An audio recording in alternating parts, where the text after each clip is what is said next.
5ই মে শাপলা চত্বরে, সেদিন তো সেখানে আমিও ছিলাম মাগরিব পর্যন্ত। তারপর আমি চলে গেছি, সারাদিন ছিলাম। আমার 2 চোখ দেখেছে সেদিন দিনের বেলায় কয়েকজনের লাশ পুলিশের গুলিতে শহীদ হয়ে গেছে।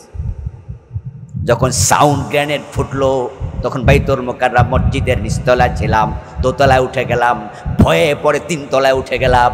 পাগলের মতো হওয়ার অবস্থা, এত জোরে জোরে আওয়াজ হচ্ছে। 5ই মে শাপলা চত্বরে যারা গেছিল তারা কি সরকারের পদত্যাগ চাইছিল? ওই 9 দফা আপনাদের মনে নাই?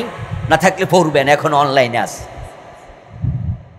ওই 9 দফার ভিতরে ছিল না যে সরকার চলে যাক, সেখানে ছিল রাষ্ট্রের যে সংবিধান, সেখানে আল্লাহর উপরে আস্থা এবং বিশ্বাস পুনঃস্থাপন করতে হবে। আমাদের সংবিধানে ছিল আল্লাহর উপর আস্থা এবং বিশ্বাস, সংবিধানের মূলনীতি। এটা তারা বাদ দিছে। এই জন্য আলেম ওলামারা বলছে, না, মুসলমানের দেশে আল্লাহর উপরে আস্থা বিশ্বাস ইমানের মূল অংশ, এটা বাদ দেয়া হতে পারে না, এটা পুনঃস্থাপন করেন। আচ্ছা, এই দাবিটা কি খারাপ দাবি? 9 দফা আপনি পড়বেন। এখন হুজুররা 9 দফার দাবি নিয়ে গেল শাপলা চত্বরে 5ই মে। উনাদের দাবি আপনারা মানলেন না, উনারা রাতের বেলা থেকে গেল। কেন রে ভাই? বলতেও তো পারতেন, আসেন গণভবনে একটু মিটিংয়ে বসি, 4-5 জন হুজুর, বড় বড় হুজুর আসেন, বাকিরা থাকুক না শাপলা চত্বরে। 4-5 জন হুজুরকে নিয়ে বসে যদি আপনি বলতেন, ঠিক আছে হুজুর, আপনাদের দাবিগুলো আমি নিলাম, তবে আমি একাই তো দেশ চালাই না, আমার তো মন্ত্রী পরিষদ, আমার তো 300 এমপি আছে, ঠিক আছে আমি তাদেরকে নিয়ে আপনাদের এগুলো পর্যালোচনা করব, করার পরে যতটুকু সম্ভব মানার জন্য ওয়াদা দিলাম। আপনারা আলেম ওলামা মানুষ, দয়া করে আপনারা বাড়িতে যান গা। আলেমরা ঠান্ডা হয়ে যেত যে ঠিক আছে ওয়াদা তো দিছে, দেখি কতটুকু হয়। কিন্তু না না, আপনার অহংকারে তো বেশি। আপনি রাতের বেলা গুলি চালাইয়া ওই হুজুরদেরকে রক্তাক্ত করে দিলেন। ও দোস্ত, বলতেছেন আবার মজা করে, রং টং মাইক্যা নাকি গায়ে ছিল? সেদিন তো সেখানে আমিও ছিলাম মাগরিব পর্যন্ত। তারপর আমি চলে গেছি, সারাদিন ছিলাম। আমার 2 চোখ দেখেছে সেদিন দিনের বেলায় কয়েকজনের লাশ পুলিশের গুলিতে শহীদ হয়ে গেছে। যখন সাউন্ড গ্রেনেড ফুটলো তখন বাইতুল মুকাররম মসজিদের নিচতলায় ছিলাম, দোতলায় উঠে গেলাম, ভয়ে পড়ে 3 তলায় উঠে গেলাম। পাগলের মতো হওয়ার অবস্থা, এত জোরে জোরে আওয়াজ হচ্ছে। এবং একজন নেতা তো পরে ক্যামেরার সামনে এসে ভিডিওতে বললেন যে 1 রাইতে সব সাফ করে লাইছি। এই যে আপনি অহংকার দেখাচ্ছেন, আলেম ওলামা আমাদের ইজ্জত নিয়ে খেলছেন, অথচ নবী মুহাম্মদ তো বলেছে আলেমগণ নবীগণের ওয়ারিস, আল উলামাউ ওয়ারাসাতুল আম্বিয়া। আলেম ওলামারা কোরআন পড়ায়, কোরআন শিখে, ওখানে হাজার হাজার তালিবুল ইলম ছাত্র গেছে। কোরআনওয়ালারা যখন রাস্তায় হাঁটে, ইলমের মজলিসে যায়, তাদের পায়ের তলায় ফেরেশতা পাখা বিছায়, এমন হাদিস আছে না নাই?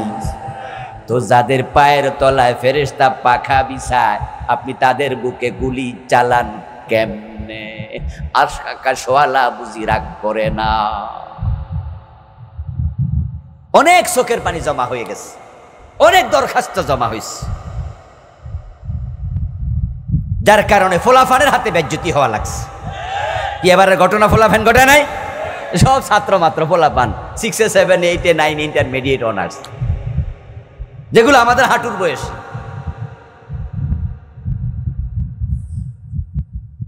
আল্লাহর বড় দয়া, এবার আমরা উন্মুক্ত একটি পরিবেশ পেলাম। এখন মাহফিলে যখন যাই, পুলিশে ধরার কোনো টেনশন মনের মাঝে আর নাই।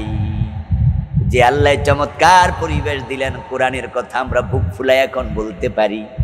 আলোচনা শুরুতে মন প্রাণ উজাড় করে অন্তরের সবটুকুন শ্রদ্ধা ভালোবাসা দিয়া আমাদের সে মনিব আল্লাহকে একটিবার শুকরিয়া জানাই, কৃতজ্ঞতা জানাই। সবাই মিলে জোরে জোরে একবার কালিমাতুশ শুকর পড়ি, আলহামদুলিল্লাহ। প্রিয় দিনী ভাইয়েরা, আমি আপনাদের সম্মুখে পবিত্র কোরআন থেকে সূরাতুত তাওবায়ের 111 নম্বর আয়াতে কারিমা তিলাওয়াত করেছি। প্রিয় নবীজি সাল্লাল্লাহু আলাইহি ওয়াসাল্লামের পবিত্র মুখনিসৃত একখানা ছোট্ট হাদিস পাঠ করেছি। আল্লাহ তাআলা তৌফিক দিলে এখান থেকে কিছু কথা বলবো ইনশাআল্লাহ। সূরাতুত তাওবার 111 নম্বর আয়াতে আল্লাহ তাআলা কি মেসেজ দিলেন, মেসেজটা এবার অনুবাদ পড়ি। ইন্নাল্লাহা আশতারা মিনাল মুমিনিনা আনফুসাহুম ওয়া আমওয়ালাহুম, নিশ্চয়ই আল্লাহ তাআলা মুমিনদের থেকে তাদের জান এবং মাল কিনে নিয়ে গেছেন। সুবহানাল্লাহ পড়েন। কিনেছেন কে? কাদের থেকে? তাহলে ক্রেতা এবং বিক্রেতা দুই গ্রুপ। আমরা হলাম বিক্রেতা, আর কিনেছেন কে? এই কথাটা আমার না আল্লাহর। যারা মুমিন তাদের জান এবং মাল তারা বিক্রি করে দিয়েছে আল্লাহর কাছে, আল্লাহ কিনে নিয়ে গেছেন। ইশতারা ফেইলে মাদি, অতীতকালের শব্দ। আল্লাহ কিনে নেবেন না কিনে নিয়েছেন? আচ্ছা, আমরা যারা মুমিন আমাদের জান মাল আল্লাহ কিনে নিয়ে গেছেন।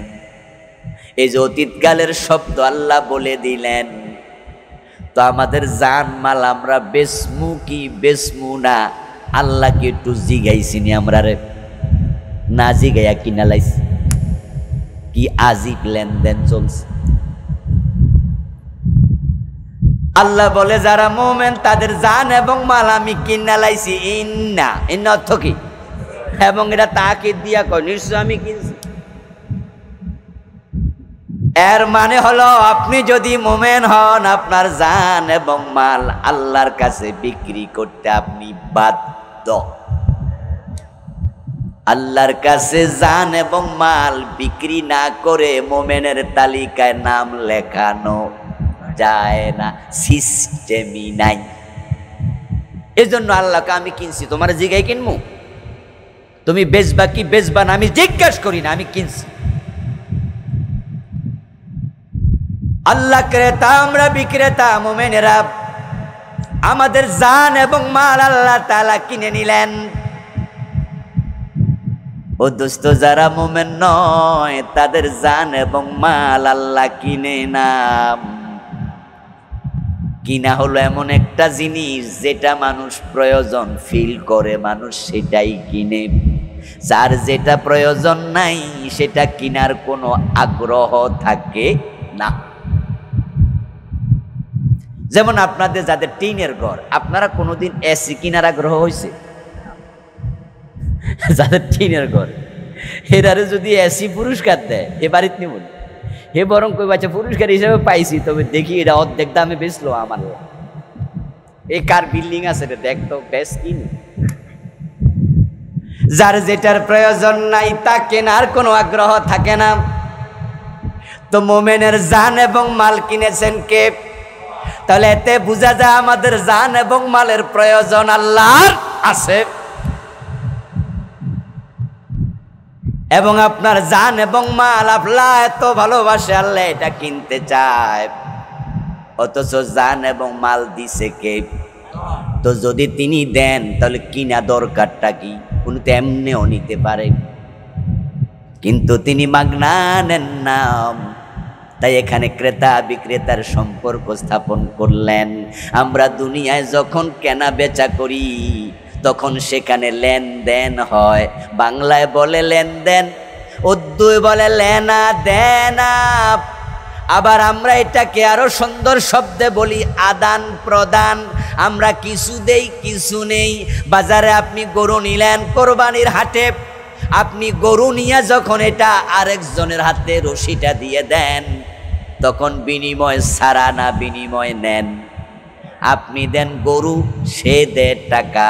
আল্লাহ লেনদেন বুঝাচ্ছে, আমি তোমাদের মুমিনদের থেকে জানমাল কিনে নিয়েছি, আমি মাগনা কিছু কিনি না। বিআন্না লাহুমুল জান্নাহ না। যে মোমেন তার জান এবং মাল আমি আল্লাহর কাছে বিক্রি করতে রাজি হয়ে যায়, আমি তার বিনিময়ে তাকে জান্নাতের মালিক বানায়া দেই।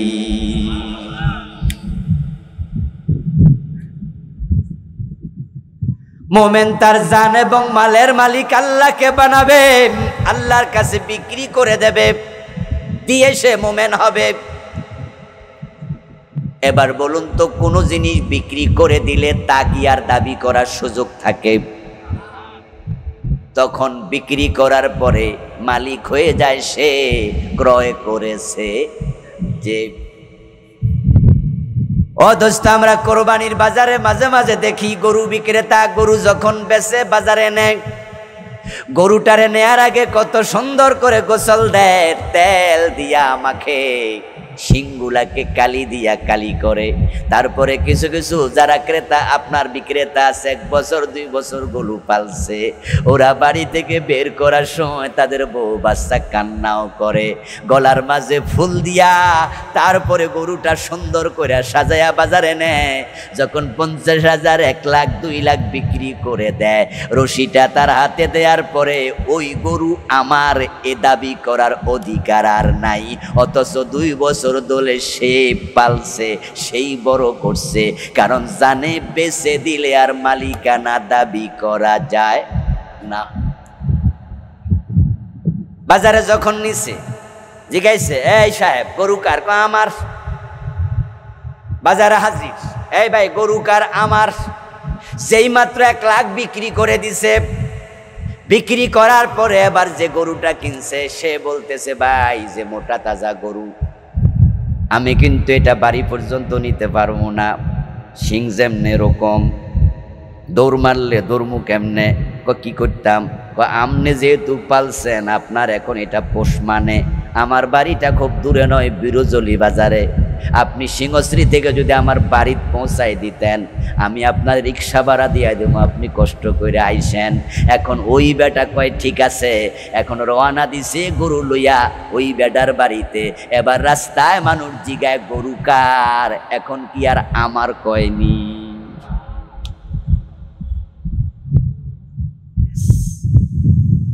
মোমেনের জান এবং মাল কে কিনেছে? কথা বলেন না ভাই, কে কিনেছে? তাহলে মোমেনের জান এবং মালের মালিক কে? এখানে প্যাচ লাগছে। আমরা আল্লাহর কাছে বেচ্চা জান্নাতের আশা করি, আবার পাবলিকের জিগাইলে কই আমার বাড়ি, আমার ঘর, আমার দেহ সব আমার। তো আল্লাহর কাছে বেচলে তোমার থাকে কেমনে?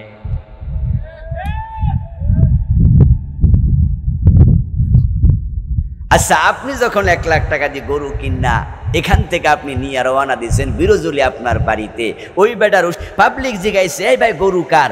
আপনার সামনে হে যদি আমার কয় আমার, আপনি মনে মনে করবেন কি রে, 1 লাখ দিয়ে কিনছি, এরপর হে আমার কয়।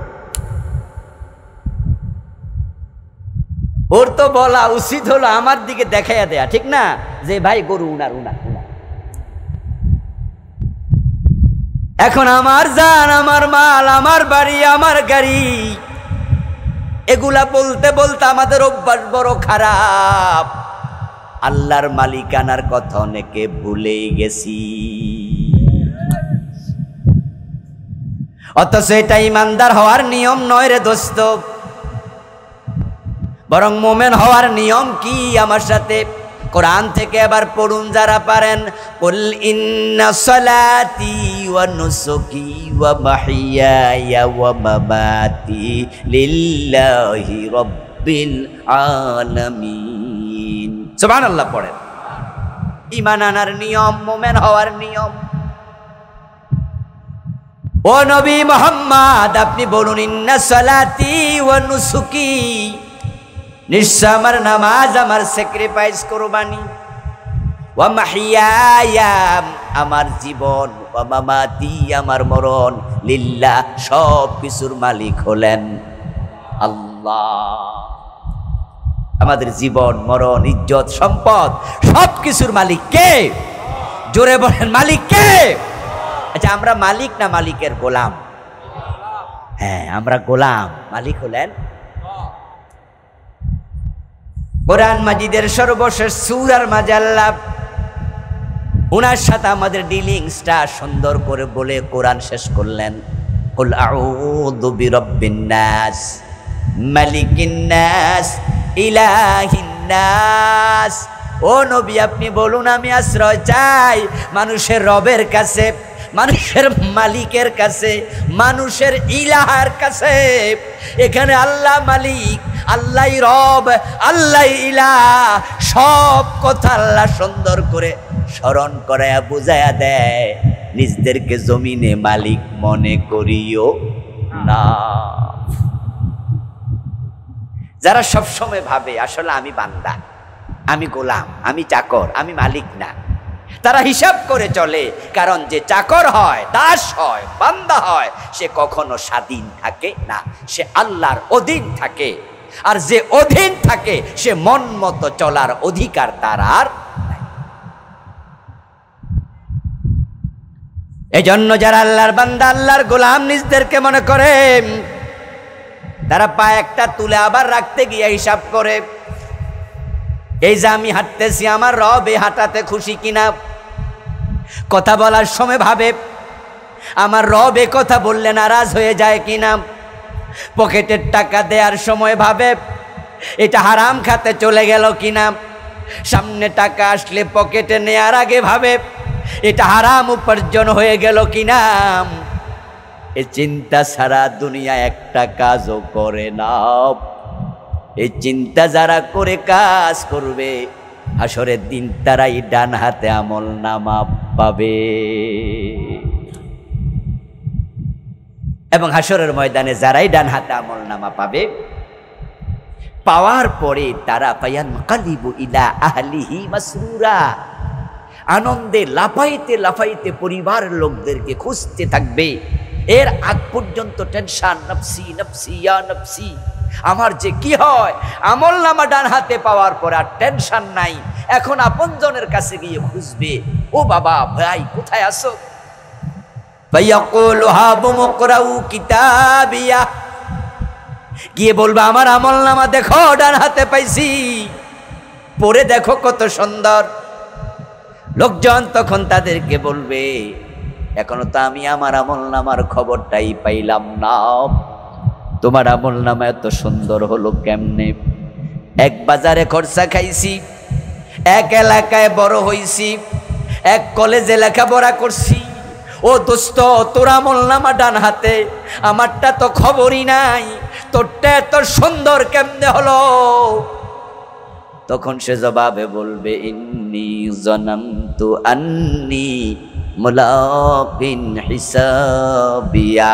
এর কারণ শুধু একটা, আমি দুনিয়ায় থাকতে প্রতিটা কথার আগে, কাজের আগে হিসাব করতাম, ভাবতাম আমাকে প্রতিটা কাজ এবং কথার জবাব আল্লাহর কাছে দিতেই হবে। আমি হিসাব ছাড়া কোনো কাজ করি নাই।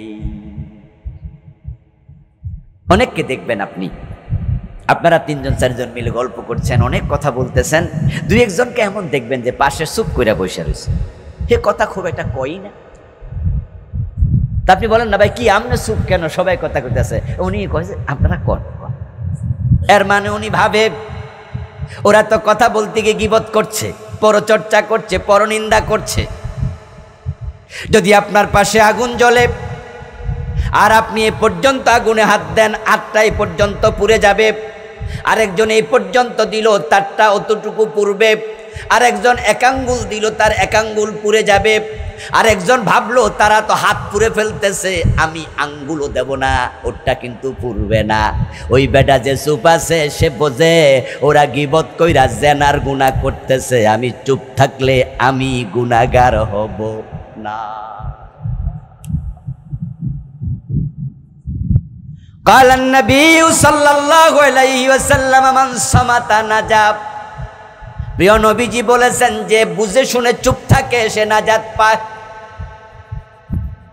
আমার জীবন, আমার মরণ, আমার সবকিছুর মালিক কে, এই চিন্তা যারা লালন করবে তারা মুমিন।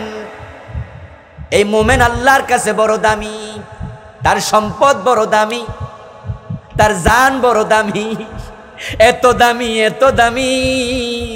ওই মোমেন যখন যুদ্ধের মাঠে যায়, আল্লাহর দ্বীনের জন্য জিহাদ করতে যায়, যদি কাফের তাকে আহত করে, সে যদি মারা যায়, নিহত হয়ে যায়, তার জানটা আল্লাহর কাছে এত দামি, প্রিয় নবীজি বলেছেন তার গা থেকে তার প্রথম ফোঁটা রক্ত জমিনে পড়ার সাথে সাথে আল্লাহ জীবনের সব গুনাহ মাফ করে দেয়।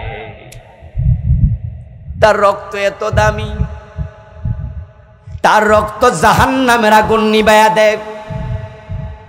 আর যদি 1 কোটি কাফের মরে যায়, আল্লাহ তাদের রক্তের দিকে ফিরেও তাকান না, তাদের জানের কোনো দাম আল্লাহর কাছে নাই। আর মোমেনের দান এত দামি, প্রথম ফোঁটা রক্ত তার আমলনামার গুনাহ মাফ করে দেয়, প্রথম ফোঁটা রক্ত জাহান্নামের আগুন হারাম করে দেয়। ওই মোমেনের চোখের পানি আল্লাহর কাছে এত প্রিয়, যখন সে আল্লাহর ভয়ে কাঁদে, তার চোখ থেকে মাছির মাথা পরিমাণ পানি যদি বের হইয়া তার গণ্ড দেশে স্পর্শ করে, রাসূলুল্লাহ বলছেন, মা মিন আবদিন মুমিন ইয়াখরুজু মিন আইনাইহি দামউন ওয়ালাউ কানা মিসলু রাসিদ দুবাবি মিন খাশিয়াতিল্লাহি ইল্লা হারামাল্লাহু আলাইহিন নার। এটা গালে আসার সাথে সাথে ওই 1 ফোঁটা পানির ওসিলায় আল্লাহ জাহান্নামের আগুন হারাম বানাইয়া দেয়। মোমেনের মাল আল্লাহর কাছে এত দামি, সে যদি আল্লাহর রাস্তায় একটা খেজুর দেয়, একটা খেজুর, কোন দেশের কথা? সৌদি আরবের কথা। রাসূলুল্লাহর উদাহরণ, বাংলাদেশের উদাহরণ নয়, কারণ এই দেশে খেজুর অ্যাভেলেবেল নয়। আমার রাসূল বলছেন, সহিহ বুখারীর রিওয়ায়াত, মান তাসাদ্দাকা বিআদলি তামারাতিন মিন কাসাবিন তাইয়্যিব ফাইন্নাল্লাহা ইয়াতাকাব্বালুহু বিয়ামিনিহি। সুবহানাল্লাহ বলেন। ঈমানওয়ালার মাল এত দামি, একটা খেজুর যদি সে গরিবের হাতে তুলে দেয়, রাসূলুল্লাহ বলেন গরিবের হাতে পড়ার আগে আল্লাহ নিজের ডান হাত বিছায়া দেয়। আল্লাহ ডান হাতে টানে। একটা খেজুরের দাম কয় পয়সা। এখনো সৌদি আরবে উমরায় গেলে, হজে গেলে কিছু খেজুর বাগান কিন্তু মদিনার পাশে আছে, মক্কা থেকে একটু দূরে কিন্তু মদিনার খুব নিকটেই, মাত্র 2 মাইল 3 মাইল গেলে খেজুরের বাগান পাবেন। উমরায় হজে গেলে আমি লাইন দেখাইয়া দিলাম, একটু বলবেন ড্রাইভারকে আমরা একটু খেজুর বাগান দেখতে চাই, ভাই আমাদের একটু দেখাই দিও। উহুদ পাহাড়ের পাশেই খেজুর বাগান এখনো, মাত্র 2-3 মাইলের ব্যবধানে। দেখবেন খেজুর বাগানে গেলে যদি খেজুর পাকার মৌসুম হয়, কত খেজুর গাছতলায় পচে যায়, খাওয়ার কোনো লোক নেই। যেগুলো সুন্দর করে জাল দিয়ে আটকায় রাখে, এগুলো পরিচর্যা হয়, এগুলো পাকলে বাড়ি নেয়। আর যেই গাছে জাল নাই, ওই গাছতলায় কত খেজুর। একবার উহুদের প্রান্তরে যখন হযরত আমির হামজা রাদিয়াল্লাহু তাআলা আনহুকে সালাম দিতে গেলাম, উহুদের শহীদদেরকে সালাম দিতে গেলাম, সকালবেলা চলছিল রমাদান মাস। তো সালাম দিতে গিয়ে দেখি সেখানে একটা এরকম করে টেবিল, লম্বা টেবিল, আর এটার মতো 4-5 গুণ বড় হবে, টেবিলের মাঝে কাঁচা খেজুর, একবারে থোকা থোকা, অনেকগুলা থোকা। এক ভদ্রলোক দাঁড়ায় আছে। তা আমি কাঁচা খেজুর দেখে ভালো লাগলো, আধা পাকা আধা কাঁচা, একবার গাছ থেকে কেটে আনছে। তো আমি ভাবলাম যে ইফতারের সময় একটু খাবো, তাহলে এখান থেকে একটু ডালার অর্ধেকটা হইলো কেটে নিয়ে যাই।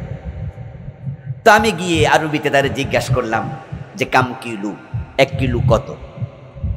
এটা বলছি, আর আল্লাহর বান্দা একটা পলিথিন লইলো, পলিথিন লইয়া 1 থোকা পুরাটা কষ্ট করে ধইরা সিপাইয়া পলিথিনে ঢুকাইলো।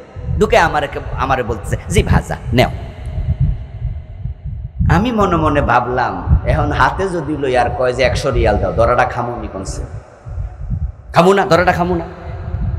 যদি হাতে দিয়া কয় যে 100 রিয়াল, এখন বেড়ার লগে ঝগড়া করেও তো আরবিতে আমি কুলাইতে পারতাম না, আর বেড়া সব আরবি তো আমি বুঝতাম না, কারণ কিছু আরবি আছে আমাদের ওই কিতাব মিতাবে না। যেমন আমাদের সিলেটিরা বাংলা কইলে সব বাংলা বই থাইবেন। তো যদি 2 সিলেটি আর 2 সিটাইঙ্গা আপনার সামনে কথা কয়, আপনি খাড়ায় খাড়ায় ব্যাক করলে শুনবেন যে কইল ওটার কিতাব। তোরা যদি গ্রাম্য আরবি কয় আমি তো কিছু বুঝবো না, তাই আমি ভাবতেছি কিরে কি বিপদে না পড়লাম বেড়াল কথা কইয়া, আমার কয়টা নেও, কি করি কি করি কি করি। দেখবেন যে ঢাকা হোটেলের সামনে দিয়ে হাঁটতে গেল মাঝে মাঝে হোটেলওয়ালা ডাকে, 2-3 জন দাঁড়া করে রাখে, ভাই ভাই খাইয়া যান, ভাই খাইয়া যান, খাইয়া যান। আর আপনি যদি গ্রামতে যাইয়া মনে করেন যেহেতু সাইডা খাওয়াইতেছে মনে পয়সা লাগবো না, তাহলে খবর আসেনি, খাইয়া পেট বইরা যদি রওনা দেন আর আপনারা কয় 500 টাকা বিল, আপনি কোন যে ভাই সাইডা খাওয়াইছেন কিসের বিল, কোনই মারবো। তা আমি ভাবতেছি কি বিপদ। পরে আবার আমি হাতে না নিয়ে বারবার বলছি কত কত, আরে আমি আগে দাম ভাঙো। আল্লাহর বান্দা তখন বুঝছে আমি এই বিষয়টা বুঝি নাই, তখন সে বলছে হাদিয়াতুল লাকা, ও আল্লাহর বান্দা হাজি আমি বেচতে বসি নাই, হাদিয়া দেওয়ার জন্য বসছি। গাছতলে পচে যায় খেজুর, হাদিয়া দে খেজুর। যারা উমরা করবেন রমাদান মাসে যাবেন, ইফতারের সময় দেখবেন কত রকমের খেজুর আপনার সামনে আসে ইফতারির জন্য, হাতে ধরে ধরে নিয়ে ইফতার করায়। মদিনায় গেলে বিশেষ করে চোখের পানি চলে আসে হাদিয়া দেখে। মদিনার লোকেরা এখনো কত মেহমান প্রেমিক। রাসূলুল্লাহর জামানায় আমার রাসূলকে মক্কার লোকেরা জায়গা দিল না, মদিনার লোকেরা কাঁধে তুলে নাচলো।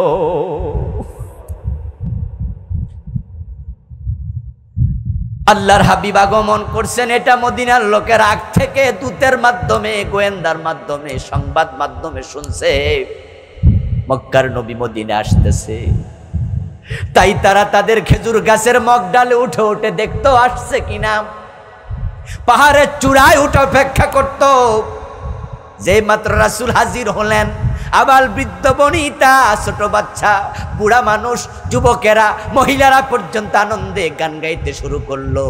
তলা আল বদরু আলাইনা মিন সানিয়াতিল বিদা ওয়াজাবা শুকরু আলাইনা মাদা লিল্লাহি দা। সুবহানাল্লাহ পড়ে।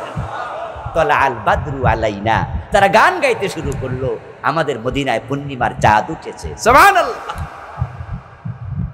ওই মদিনার মেহমানদারি এখনো আছে, এখনো আছে। মুহাজিরদের জন্য আনসার সাহাবারা মদিনায় নিজের ঘর অর্ধেক ভাগ করে দিয়েছে। ও দোস্ত, মদিনায় গেলে দেখা যায় যদি আপনি খেজুর বস্তা নিয়ে ঘর থেকে যান আর চান আমি বস্তায় ভরবো, আপনি বস্তা পূর্ণ করে ঘরে ফিরতে পারবেন, অভাব হবে না। একটা খেজুর দাম আর কত? প্রিয় নবীজি বলছেন তোমার ঈমান থাকার কারণে একটা খেজুর যদি গরিবের হাতে দাও, আল্লাহর পথে দাও, ওটা গরিবের হাতে আল্লাহর পথের প্রতীকের হাতে পড়ার আগে স্বয়ং আল্লাহ ডান হাত বিছায়া নেয়, আমার আল্লাহ নেয়। কিন্তু যদি একজন হিন্দু একজন বৌদ্ধ, পৃথিবীর সবচেয়ে ধনী William Bill Gates, Elon Musk যদি সিদ্ধান্ত নেয় যে আমার 1000 কোটি টাকা আমি বিতরণ করব গরিবের মাঝে, আমার আল্লাহ তার সম্পদ 1 পয়সাও হাতে ধরবেন না। কারণ যার ঈমান নাই তার সাথে আল্লাহর কোনো লেনদেন নাই। এরপরে আবার রাসূল বলছেন, তারপর আল্লাহ তাআলা একজন ফেরেশতাকে ডাকেন, সুম্মা ইউরাব্বি লিসাহিবিহা কামা ইউরাব্বি আহাদুকুম ফালুহা হাত্তা তাকুনা মিসলাল জাবাল। আল্লাহ ফেরেশতাকে ডেকে বলেন, ও ফেরেশতা, আমার এই মুমিন বান্দা তার মাল থেকে আমার দেয়া মাল মিম্মা রাযাকনাহুম ইউনফিকুন, আমার দেয়া রিজিক থেকে সে খরচ করছে। একটা খেজুর গরিব রে দিছে, এটা তো আমি আমার ডান হাতে নিছি, এখন এটা তো আমি তাকে আখেরাতে আবার দিতে চাই, কিন্তু আমি আল্লাহ ছোট্ট খেজুরের প্রতিদান সামান্য কেমনে দেই, তাই তুই এটা 10 গুণ লেখ। সুবহানাল্লাহ পড়েন। কয় গুণ? মান জা বিল হাসানাতি ফালাহু আশরু আমসালিহা, 10 গুণ লেখালাম। ফেরেশতা এবার 10 গুণ লেখে। লেখার পরে আল্লাহ ফেরেশতাকে বলে, তুই যাইস না, তুই এটাকে বড় কর, এটাকে লালন কর, পালন কর, যেমন আমার বান্দাদের গরু বাচ্চা দিলে, ছাগল বাচ্চা দিলে, ওট বাচ্চা দিলে আমাদের বান্দারা এটাকে বড় করে, ভাতের মার খাওয়ায়, মায়ের দুধ খাওয়ায়, পরে ঘাস খাওয়ায়, পরে ভুসি খাওয়ায়, এই ছোট্টটাকে বড় করে। আমি তোরে দায়িত্ব দিলাম আমার বান্দার খেজুরের 10 গুণ সওয়াবকে বড় কর। ওই ফেরেশতা বড় করতে থাকে। হাসরের ময়দানে বান্দার আমল নামায় আল্লাহ যখন দেবেন নেকের পাল্লায় তুলে, হাত্তা তাকুনা মিসলাল জাবাল, ওইটা বড় পাহাড় পরিমাণ হবে। কিন্তু অমুসলিম কাফের যদি কোটি টাকাও দেয় আল্লাহ ফিরেও তাকায় না, তাহলে আল্লাহর সাথে লেনদেন হবে কার? যারা মুমিন। এখন আমরা যারা মুমিন, এই চিন্তা আমাদের লালন করা উচিত। আল্লাহ আমাদের জানমাল কিনে নিস, তো আল্লাহ জানমাল কিনে নিলে জান এবং মালের মালিক কিন্তু আপনি আর আমি নাই। প্রশ্ন হতে পারে তাহলে আমাদের কাছে আল্লাহ এগুলো রেখে দিলেন কেন? তার উত্তর হলো এগুলো আপনার কাছে আমানত হিসাবে রাখছে। কি হিসাবে রাখছে?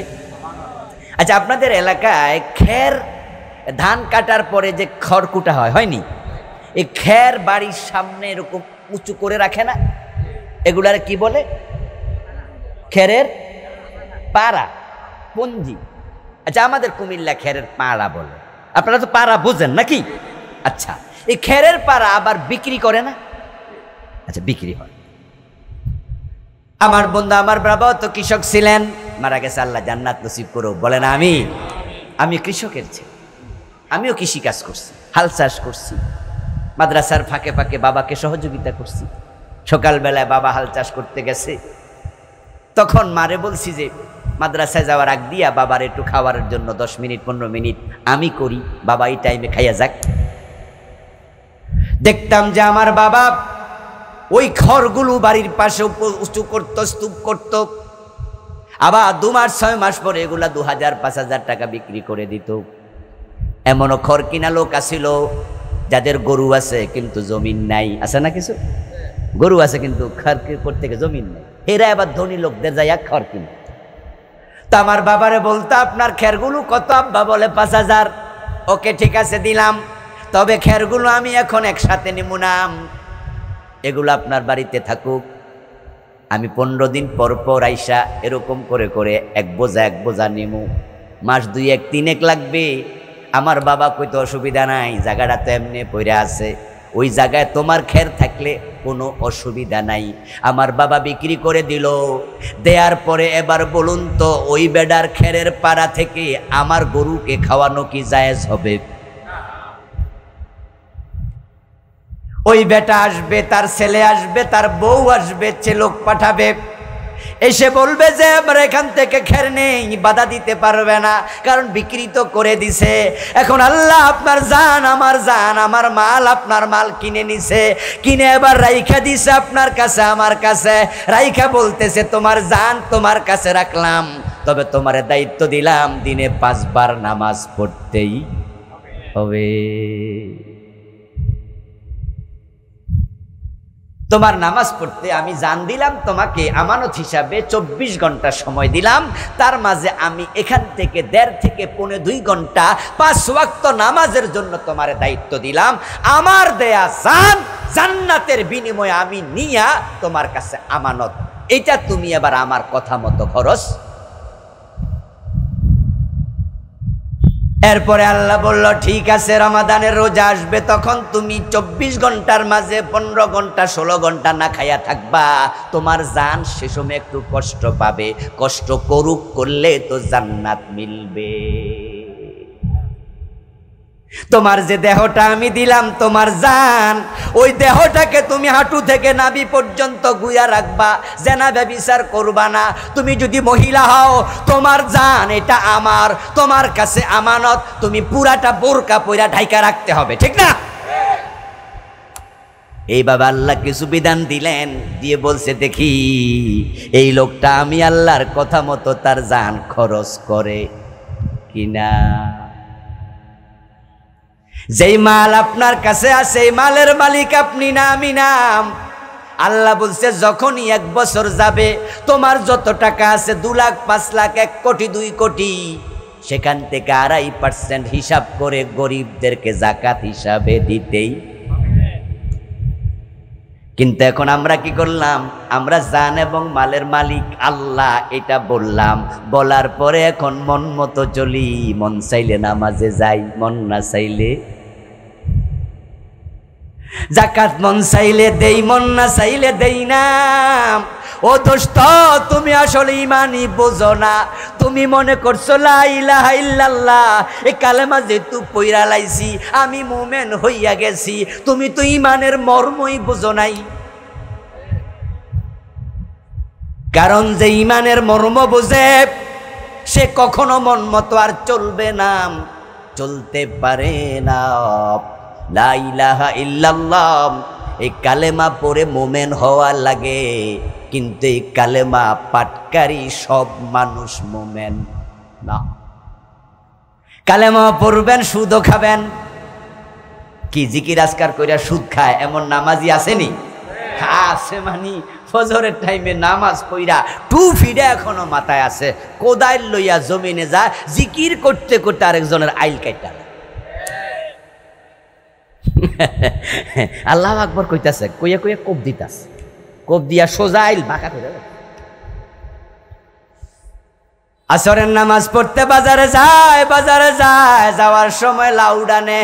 লাউডা একটু বড় হয়েছে, পোলা পানার খায় না, বউ কইছে বাজারে বেচা দাও, তাই বিরুজুলি বাজার রওনা দিছে। পাশে বাজার আসেনি? কি নাম? কপালেশ্বর বাজার। আসরের টাইমে গেছে, লাউডা টান দিয়া ছিড়ছে। তারপরে এবার আসরের নামাজ বাজারে যাইয়া পড়ছে। পড়ার পরে লাউটা বেচার জন্য রাস্তার পাশে গিয়ে খাড়াইছে। একটু তাকায়া দেখে লাউ পেট বরাবর ছিদ্র, পোকা খাওয়ার ছিদ্র। মনে মনে ভাবে এই ছিদ্র যদি ক্রেতা দেখে বেচা তো হইব না। তাই লাউডা মাড়িতে রাখার সময় ছিদ্র উপরের দিকে দেয় না নিচের দিকে? নামাজ পড়া মাত্র বাইর হইছে, ছিদ্রটা নিচের দিকে দিয়া মনে মনে কয় আল্লাহ তাড়াতাড়ি যেন বেচালাইতে, বেচলেই বাঁচলা। আর যে কিনতে আসছে এর সাথে কিন্তু এখনো তো মাথায় টুপি, মুরব্বী মানুষ, সিনে এলাকার লোক। কত চাচা কয় দিও দিও 20 টাকা, দেও দেও, নেও গা, তাড়াতাড়ি নেও গা, আমারও কাম আছে। আর মনে মনে কয় হেতে যেন বালা কইরা না দেখে, বালা কইরা না দেখে, বালা কইরা। তারপরে তার কাছে এটা বিক্রি করে দিয়া দৌড় মারছে বাড়ির দিকে। মাগরিবের নামাজও আবার ঠিকঠাক মতো পড়বো। এই যে বেডারে ঠকাইছে, 2 নাম্বার জিনিস দিয়া দিছে, এটা ধোকাবাজি হলো কি না? হইছে হইছে হইছে। কালা রাসূলুল্লাহি সাল্লাল্লাহু আলাইহি ওয়াসাল্লাম মান খাদা ফালাইসা মিন্না। আমার রাসূল বলেন যে মানুষকে ধোঁকা দেয় সে আমার উম্মত না। وقال النبي صلى الله عليه وسلم من باع عيبا ولم يبينه لم يزل في مقت الله أو لم تزل الملائكة تلعنه। সহিহ মুসলিমের রিওয়ায়াত, প্রিয় নবীজি বলছেন যে ব্যক্তি দোষওয়ালা কোনো জিনিস বিক্রি করে, বিক্রি করার সময় ক্রেতাকে এটা না দেখাইয়া দেয়, এটা লুকাইয়া রাখে, বিক্রি করার সাথে সাথে তার উপর আল্লাহর গজব পড়তে শুরু হয়ে যায়। আওলাম তাজালিল মালাইকাতু তালআনুহু, অথবা আল্লাহর ফেরেশতারা তাকে গজবের বদদুয়া দেয়, লানত করে। আরে ভাই গজব কত প্রকার বলতে পারবেন না, কোন দিক দিয়ে আইয়ে হতে পারে আপনার উপর গজব পড়বে না, গজবটা আপনার মাইয়ার উপরে পড়ছে, মাইয়ার পেটে বাচ্চা নষ্ট। গজবটা ছেলের উপর আসছে, ছেলে গাঁজাখোর হইয়া গেছে। গজবটা বউর উপর আসছে, বউ প্যারালাইজড। গজবটা আপনার উপর আসছে, কিডনি অচল। আপনি জানবেন না কোন জায়গা দিয়ে আসে। আপনি যখন মানুষ ঠকাবেন তখন আল্লাহ নিজে আপনারে ঠকাইয়া দিবে।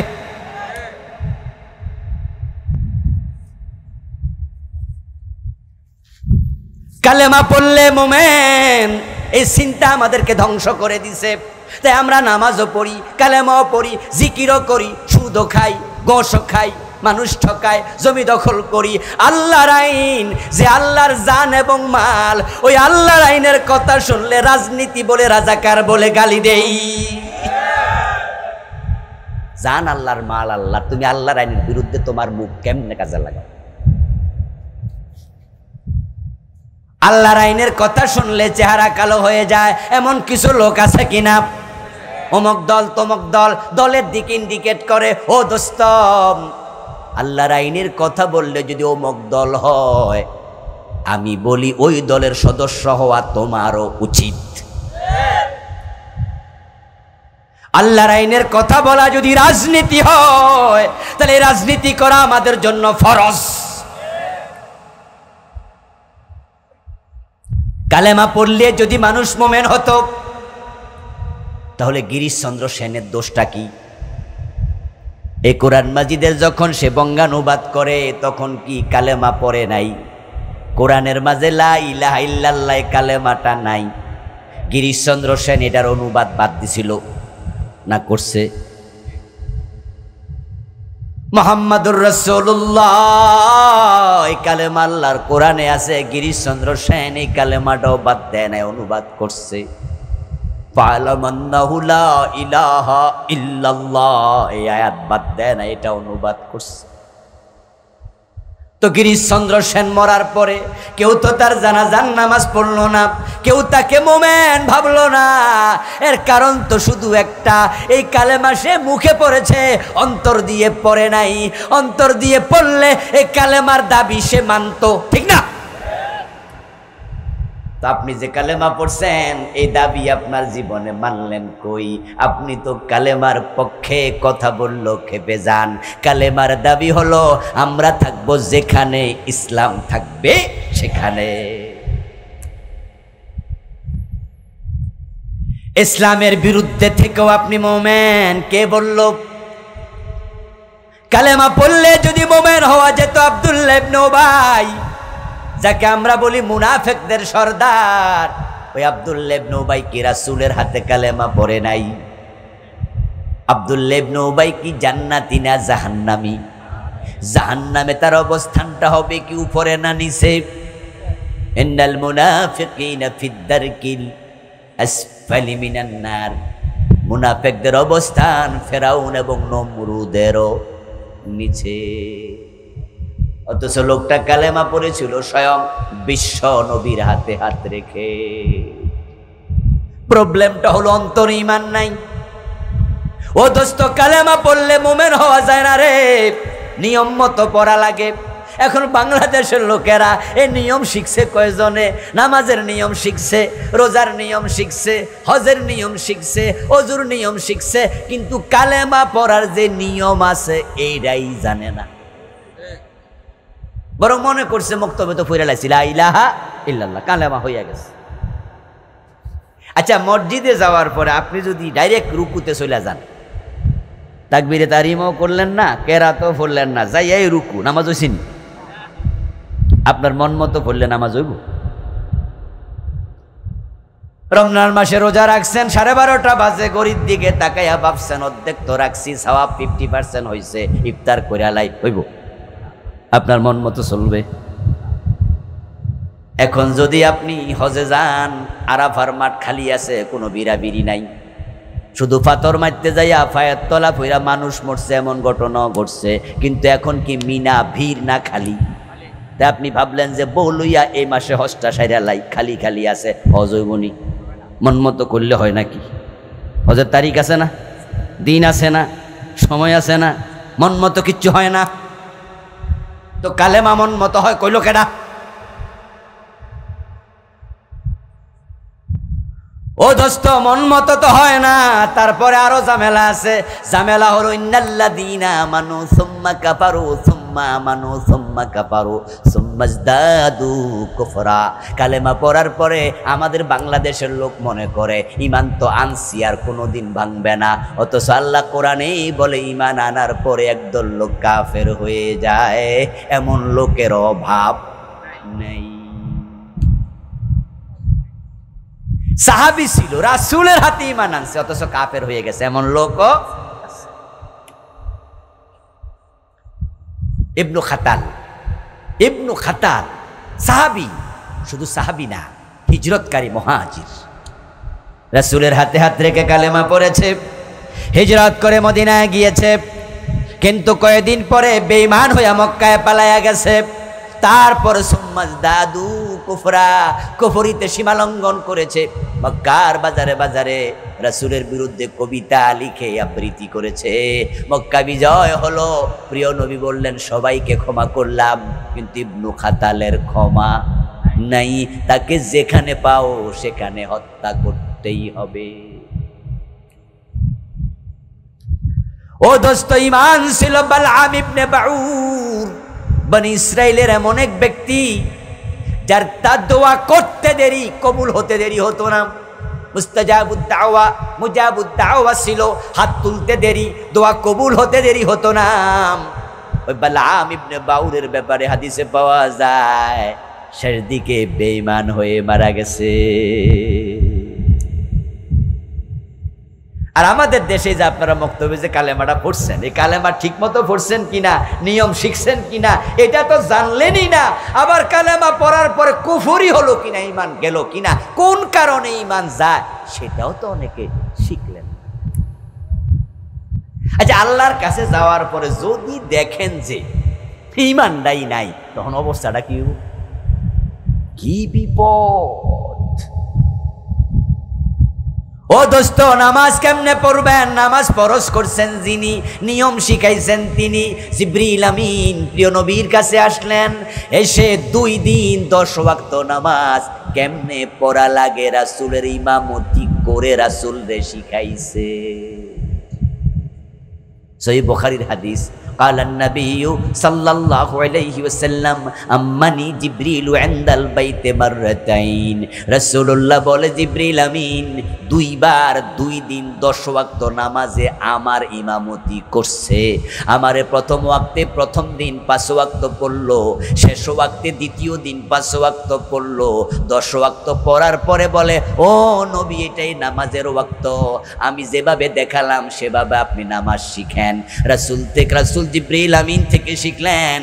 শিখার পরে এবার তিনি উম্মতকে বললেন, সল্লু কামা রাআইতুমুনি উসাল্লি, তোমরা নামাজ পড়ো সেভাবে আমি নবী মুহাম্মদকে নামাজ পড়তে দেখো। যেভাবে মন মতো পড়লে নামাজ হয় না, মন মতো পড়লে রোজা হয় না, ঈমানটাও মন মতো আনলে হবে না। ঈমান আনার নিয়মটা শিখতে রাজি আছেন কিনা? রাজি আছেন? কারণ আজকে তো বেঁচে আছেন, যদি নিয়ম আগেই জানেন আলহামদুলিল্লাহ, আপনি তো ঠিক আছেন। যারা জানেন না তারা আজকে শিখে, আজকে ওই নিয়ম মাইনা আবার কালেমা পড়ে। প্রিয় নবী বলছে, জাদ্দিদু ঈমানাকুম বিকাউলি লা ইলাহা ইল্লাল্লাহ, তোমরা এই কালেমা বারবার পড়া ঈমানের নবায়ন করিও। পাসপোর্ট নবায়ন হয় না, জানেননি পাসপোর্টে রিনিউ হয়নি, ড্রাইভিং লাইসেন্স রিনিউ হয়, হ্যাঁ, মেয়াদ চলে যায় মাঝে মাঝে, আমরাও খেয়াল করি না কোন সময় চলে গেছে। পুলিশে ধরে রাখে, মিয়া আপনার গাড়ির লাইসেন্স, ড্রাইভিং লাইসেন্স তো রিনিউ করা লাগবে, আপনার গাড়ির তো ডেট ওভার হয়ে গেছে। ঈমান মাঝে মাঝে রিনিউ করা লাগে, কারণ শয়তান আইসা এমন প্যাচ লাগায় পুরা ফাংশন করে ছেড়ে দিয়ে। মানুষ মাঝে মাঝে মুখ দিয়ে এমন কথা বলে, একটা কথার কারণে ঈমান শেষ। মাঝে মাঝে এমন কাজ করে যে একটা কাজের কারণে ঈমান শেষ। ঈমান 10 কারণে যায়। কয় কারণে? আমি 8টা বই লিখছি আলহামদুলিল্লাহ, এটা তার মাঝে একটা, ঈমান, কুফর ও নিফাক। 10 কারণে ঈমান যায়, এই বইটা আমি লিখেছি বিস্তারিত। আমার ড্রাইভারের কাছে পাবেন, আমারটাই নিতে হবে জরুরি না, অনলাইনেও পাবেন, বিভিন্ন লেখকের পাবেন। কিন্তু আপনি শিখবেন, ওই 10 কারণ যদি আল্লাহ না করুক একটাও থাকে, উপায় ঈমান শেষ। ও দোস্ত, মেয়ের জামাই দাড়িওয়ালা, এখন খালা শাশুড়ি আইছে বেড়াইতে আইসা বোনের মেয়ে বিয়ে দিছে, ভাগ্নি, জামাই দেখে নাই, বেড়াইতে আইসা বলছে যে তুই তো জামাই দেখোস না, গত সপ্তাহ বিয়ে হয়েছে, তুই ছিলি না এলাকায়, ধর জামাই চা। জামাই আইসে, খালাম্মা আসসালামু আলাইকুম। খালাম্মা জিব্বা কামড় দিয়া রাখছে, মনটা খারাপ হয়েছে। কিছুক্ষণ পরে জামাই গেছে চলে, অন্যরা খেয়াল করছে। একজন পরে জিগাইলো, কি গো জামাই দেখে তুমি একটু হাসলা না, বরং মন খারাপ করলা? কই জামাই যে দাড়ি, তোরা আমার এই গোলাপ ফুলের মতো সুন্দর ভাগ্নির আর এই দাড়িওয়ালা বেড়ার কাছে দিয়া দিবি? সাথে সাথে বেঈমান, সাথে সাথে ঈমান শেষ। আচ্ছা, যেই মেয়েটা এ মন্তব্য করছে দাড়ি দেখে চাকরি দেয় না, এমন অফিসার আসেনি? দাড়ি দেখছে চাকরি দেয় নাই, দাড়িওয়ালা চাকরি হবে না। অফিসে শর্ত দিয়েছে, আমার অফিসে চাকরি করতে হলে দাড়ি রাখা যাবে না। সবগুলো বেঈমান। ওই খালা যে মন্তব্য করছে দাড়ি দেখা, খালা ভাবেও নাই এ মন্তব্য করলে ঈমান যায়, কারণ সে জানে না তো কোন কারণে ঈমান যায়। আল্লাহর নবীর একটা সুন্নাহকে নেগলেক্ট করলে ঈমান শেষ। আপনি দাড়ি রাখেন না, এটা এক মাসালা, আর নেগলেক্ট করা ভিন্ন মাসালা। আপনি রাখেননি, দাড়ি রাখা সুন্নাত, দাড়ি রাখা ওয়াজিব, না রাখলে গুনাহ হয়। কিন্তু যদি আপনি অপছন্দ করেন, আপনার ঈমান যায়, কুফরি হয়। এই যে পড়ছেন রাসূলুল্লাহর ব্যাপারে, আশহাদু আন্না মুহাম্মাদান আবদুহু ওয়া রাসূলুহু, যেই রাসূলকে মেনে নিলেন রাসূল হিসাবে, ওনার মুখে দাড়ি ছিল কিনা? তাহলে আজকে জামাইকে দাড়ির কারণে নেগলেক্ট করা, আসলে কাকে নেগলেক্ট করা? নবী মুহাম্মদ। পেছটা ওখানে যাই লাগে। দুই দোস্ত চা দোকানে বসে গল্প করছে। গল্প করতে গিয়ে এক দোস্ত আরেক দোস্তরে বলতেছে, ইরে দোস্ত, সামনে তো নির্বাচন, তুই তো আমার দোস্ত, একসাথে লেখাপড়া করছি, একসাথে বড় হয়েছি, এক জায়গায় থাকি। শোন শোন, আগামী নির্বাচনটা তুই একটু কোরআনের পক্ষে বলতে, ইসলামী দলের বলতে। তখন ওই দোস্ত কয়ে, তোর একটা সমস্যা, সব জায়গায় ইসলাম টানস। এমন কথা বলার লোক বাংলাদেশে আছে কিনা? তোর একটা সমস্যা, সব জায়গায় রাজনীতি, ধর্ম রাজনীতি আলাদা জিনিস, সব জায়গায় টানিস না তো, সব জায়গায় ইসলাম ইসলাম করিস না তো। বেটা নামাজ কালাম তো আমিও পড়ি, আমি বুঝি না? খেয়াল করেন, হে কিন্তু বলেনি সে ইসলাম মানে না, কিন্তু এমন কথা বললো যে কথা বলার সাথে সাথে ঈমান শেষ। ঈমান আনছে মুখ দিয়া, ঈমান যায়ও মুখ দিয়া। একজন হিন্দু যদি মুসলমান হইতে আসে, আমরা তাকে এখানে দাঁড়া করাইয়া কালেমা পড়াবো না? ঈমান আনছে কি দিয়া? আবার তোমার মুখের কথার কারণে ঈমান শেষ হয়ে যাবে। এই যে বললো সব জায়গায় ইসলাম টানস, বেটা তোর একটা বদভ্যাস। আচ্ছা, সব জায়গায় ইসলাম লাগবে এমন কথা আল্লাহর কোরআনে আছে কিনা? উদখুলু ফিস সিলমে কাফা, আল্লাহ বলছে ইসলামে পুরা ঢোকো, জীবনের বটম থেকে টপ, পাকঘর থেকে সংসদ ভবন, ব্যক্তি জীবন থেকে আন্তর্জাতিক বলয়, কিভাবে চুল কাটা লাগে, নখ কাটা লাগে, টয়লেটে ঢুকতে হয়, এটা যেমন ইসলামে আছে, কিভাবে দেশ চালাইতে হয় সেটা ইসলামে আছে না নাই? তা আপনি তাকে এটা কি বললেন যে সব জায়গায় ইসলামটা না? আল্লাহর এই আয়াতের বিরুদ্ধে আপনার অবস্থান, তাই সাথে সাথে ঈমান শেষ। 10টা কারণ আছে, জানবেন, শিখবেন। আনার নিয়ম কি? আগে তো আনা লাগবে, তারপরে আনা যাবে। আমার একজন মামা ছিলেন, ইন্তেকাল করেছেন, আমার ছোট মামা মাওলানা ছিলেন। আমি ছোট, একদিন দেখি উনার সাথে একজন এক বিয়ার তালাক নিয়ে মাসালা করতেছে। তো আমার মামা জিজ্ঞাসা করতেছে, আরে মিয়া তালাক তো পরে, বিয়া হইছি না আগে, এটা খোঁজ নাও। তা আমি ছোট মানুষ, আমি কইরে কি কইরে মামা, বিয়া হইছিনি? তখন উনি বলতেছে, আরে আমাদের দেশে কত বিয়া আছে, বিয়াই না। যেমন পরের বউ লইয়া ফলাইয়া যায়, এমন ঘটনা কি বাংলাদেশে আসেনি? আসেনি? বিয়ার পরের দিন খালতো বোন লইয়া খালতো ভাই আউট। গাজীপুর থেকে পলাইয়া গেছে সিলেট, বিয়ার পরের দিন বাসর করতে বাইরে হয়েছে, আর বউ নাই। জামাই কো কিরে রাতে 3টা বাজে গড়তে বাইর হলো প্রস্রাব করার নাম কইয়া, বউ যে আর 3:30 বাজে ফিরে না, প্রস্রাব কয়বার করতেছে, যাইয়া দেখে যে বউ এ নাই। পুরা রাত বউ খোঁজে, বউ নাই, বউ নাই, বউ নাই। এখন তো এলাকা সাউর হয়ে গেছে, অমুকের বউ নাই।